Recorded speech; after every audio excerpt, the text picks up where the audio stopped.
आज की वीडियो में हम समझते हैं डायफ्रैक्शन ऑफ लाइट, जो कि क्लास 12th का बहुत इंपॉर्टेंट टॉपिक है।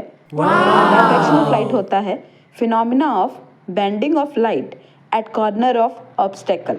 ऑब्स्टेकल मतलब रुकावट, यानी जब भी लाइट को अपने रास्ते में कोई रुकावट दिखेगी तो लाइट उसके कॉर्नर से, अगर उसके शार्प कॉर्नर्स हैं तो वहाँ से बेंड हो जाएगी और हमें स्क्रीन पे ब्राइट और डार्क फ्रिंजेस टाइप दिखेंगे।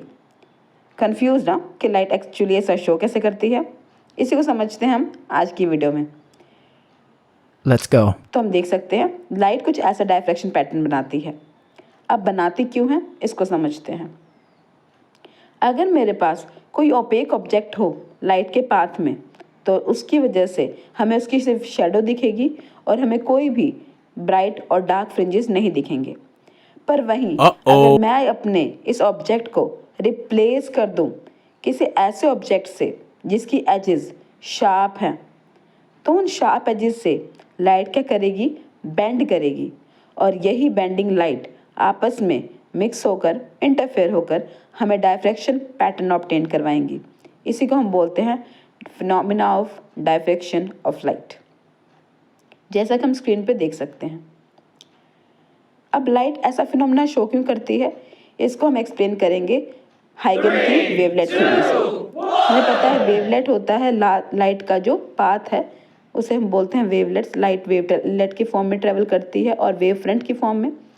जैसे ही लाइट इस ऑब्स्टेकल से पहुंचेगी, इसके दो शार्प एजेस से दो अलग अलग वेवलेट का फॉर्मेशन होगा और यही वेवलेट आगे जाके इंटरफेयर करेंगे और हमें डायफ्रैक्शन पैटर्न स्क्रीन पे ऑब्जर्व होगा। ये है सिंगल स्लिट एक्सपेरिमेंट डायफ्रैक्शन का, जिसमें लाइट सिंगल स्लिट से पास करती है, वेवलेट एक दूसरे से इंटरफेयर करते हैं, हमें सेंटर में मैक्सिमा मिलता है और उसके साथ ही मिनिमा मिलता है। ऑल्टरनेट हमें मैक्सिमा और मिनिमा स्क्रीन पे ऑब्टेन होता है। इंटरफेरेंस और डायफ्रैक्शन में ये बहुत इंपॉर्टेंट डिफरेंस है कि इंटरफेरेंस में जो लाइट की इंटेंसिटी है वो डिक्रीज नहीं करती अगर हम सेंटर से अवे मूव करते हैं, पर डायफ्रैक्शन के केस में अगर हम सेंटर से अवे मूव करेंगे तो लाइट की इंटेंसिटी डिक्रीज कर जाएगी और जितना हम दूर जाते रहेंगे उतना ही इमेज जो है वो डिमिनिश दिखेगी और चेंज होती रहेगी। अब समझते हैं पाथ डिफरेंस लाइट का। जो पाथ डिफरेंस होता है वो बराबर होता है a sin theta equal to n lambda.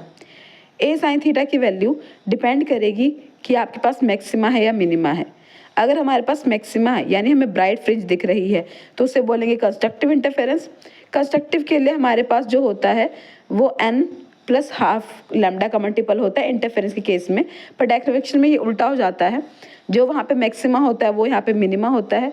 यानी मैं कह सकती हूँ अगर डायफ्रैक्शन है तो मुझे मैक्सिमा मिलेगा n प्लस हाफ लैम्डा पे और मिनिमा मिलेगा n लैम्डा पे।